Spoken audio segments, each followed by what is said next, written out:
అభిషేకం కాడిని విరగగొట్టును.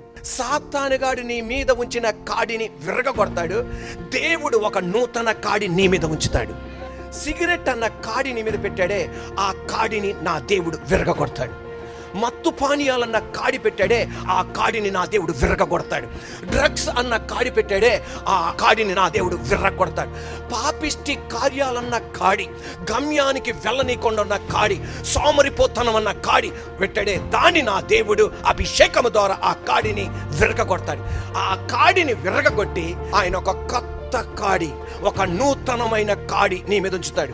సాతానుగాడు ఉంచిన కాడి నిన్ను పతనములోనికి తీసుకెళ్తుంది, నాశనములోనికి తీసుకెళ్తుంది.